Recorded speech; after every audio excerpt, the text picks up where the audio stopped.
Did you know that there's a book that was once considered part of the Bible, but was later removed? A book that reveals secrets about angels, demons, and the end times? A book so controversial that it was hidden for centuries? Today, we're uncovering the mystery of the Book of Enoch and what it reveals. The Bible, as we know it today, consists of 66 books, 39 in the Old Testament and 27 in the New Testament. But did you know that in ancient times, several other texts were considered sacred by different religious groups?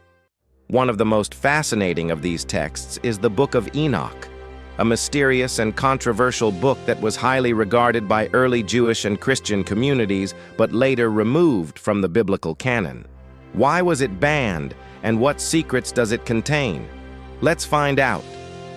Before we dive into the book itself, let's talk about Enoch.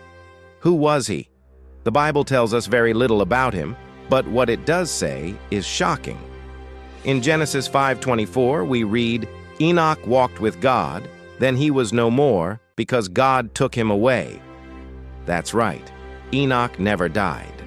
Unlike any other biblical figure, except Elijah, Enoch was taken to heaven without experiencing death. Why? What made him so special? Could it be because of the knowledge he possessed? The Book of Enoch claims to have the answers. Now, let's look inside this mysterious book.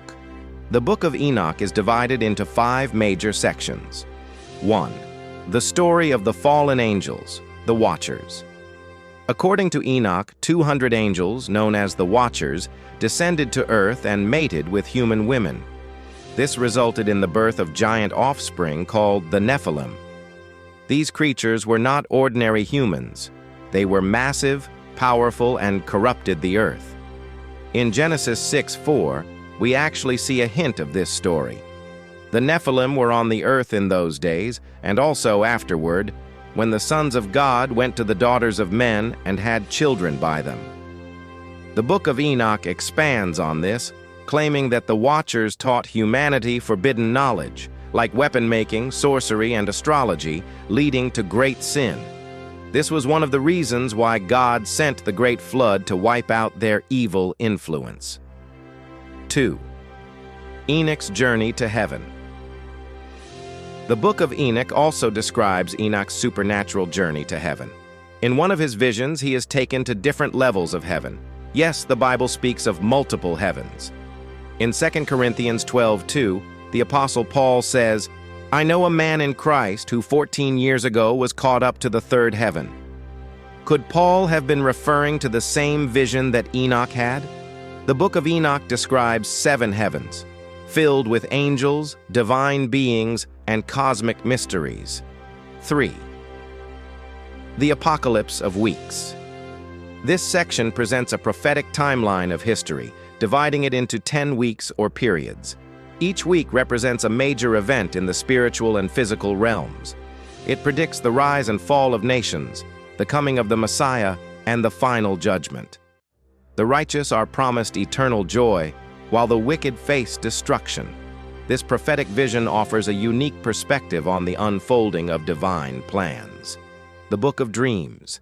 Enoch's symbolic visions of the past, present, and future. It includes the animal apocalypse, where different animals represent different biblical figures and nations. Sheep symbolize God's people, while wild beasts and birds represent oppressive rulers and nations. The visions recount the history of Israel, the coming of the Messiah, and the final battle between good and evil. 5. The Epistle of Enoch. The final section is a collection of Enoch's wisdom and warnings to humanity. He calls for righteousness and warns of the consequences of wickedness. He speaks of the coming final judgment, where the righteous will be rewarded and sinners will face eternal punishment. This epistle emphasizes the importance of faith and obedience to God's will. If the Book of Enoch was once considered important, why was it removed? Here are some possible reasons. 1. Too mysterious and supernatural. The early church found it too strange and difficult to explain. 2. Contradicted. Some Jewish and Christian doctrines, It introduced ideas that weren't fully aligned with traditional theology. 3 concerns over authenticity.